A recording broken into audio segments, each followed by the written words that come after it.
level of complexity versus value. I think it's something like that. Complexity over value. And then you have, so when you do the user research, sometimes part of the outcomes of the user research are features, user features, because you're interviewing users and you're asking, like, what would be the dream solution? How do you think this can be improving? Or sometimes during the conversation, they give you ideas, on oh, it would be nice if the project would have this, like the product would have that, and you capture all of that, right? So you are left with a massive list of so it's just the format of it that is the same as the thing. So, and what happens is that you are doing so you capture all the features and stuff, but all these features, they might not have an interest for the first product that is going to be made, which is called in Agile an MVP, or minimum valuable product, which is like the most basic version of that product, right? Sometimes those features are very interesting, but they are better for after all the iterations, like second phase, third phase of the project. They'll probably add them. And some features are straight up impossible to do, and some features are possible to do, So you're gonna allocate the features in these quadrants, like for example, very easy to do, but very little value for the product. Very hard to do, but very little interest for the product. Or very important for the product, very easy to do. Oh, fantastic, So usually when you have these discussions, you gotta have the stakeholders involved. Customer behavior. What does the customer do? So the customer goes on the phone, chooses an app, chooses the meal that they want to order, right? And then they order it. Then what they see after that. So then it's like the thing showing that your meal is going to be delivered within an hour or whatever. Then this is the contact that it has, and throughout then the whole experience, like from the moment the customer goes on the app and receives the food at home, it kind of captures just the main stages of this interaction.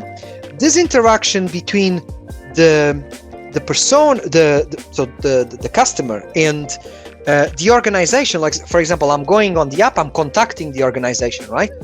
All of these, I receive the food. The delivery man calls me saying that he's lost, whatever. So all of these are called touch points. Okay, the touch points are then they can be measured individually. You can't really create a customer journey for every single one of them. So what you do is you create a persona, which is the representation of a demographic. The process of personas are usually not created to do customer journey maps. Personas usually are created to understand who you are designing for, okay? But knowing the personas help on the customer journey maps.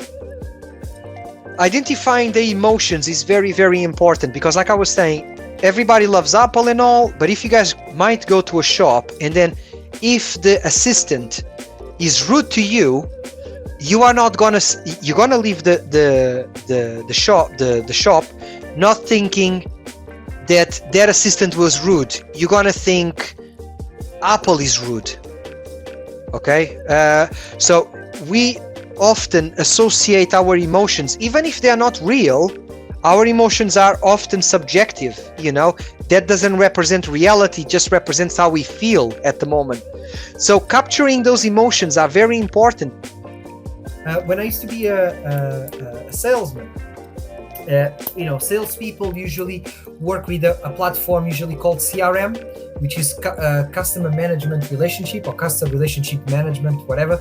It's basically like where we import like all of the accounts, all of the customers we have between different organizations, and the point of contact where we send quotes, we receive purchase orders, and all of that stuff.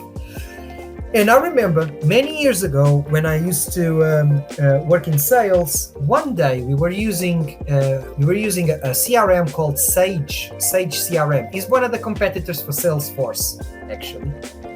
And I remember that some people from Sage CRM, they came to the office. At the time, I didn't think much of it, but they had an inherent interest in sitting next to us and watching us work. And so they would watch us work. They watched us work, and they saw. They would inquire about what we were doing. Why were you clicking here? Why? Okay, how do you create a quote? How do you create a new contact? Could you please show me? Okay, when you pass information, then they would go like to the manager side. Okay, so how do you receive the quotes from him? From this salesman, and you manage, how do you track if they are on target, etc., etc., etc. So this was basically contextual inquiry, without even me knowing. So this is very valuable, because in UX, and and that's something that we'll mention within the presentation, maybe tomorrow. There are two types of sort of user testing, user research. So one is called attitudinal, and another one is called behavioral. One thing is what the customer says they do, and another thing is what the customer actually does. Okay, so, or the user in this case. So because sometimes we say, oh yeah, I like to do this, I like to do that, blah, blah, blah. But then when we do it, because most of our decisions are actually unconscious, we don't actually realize that we actually don't do certain things that we say they do. So these things need to be captured as well.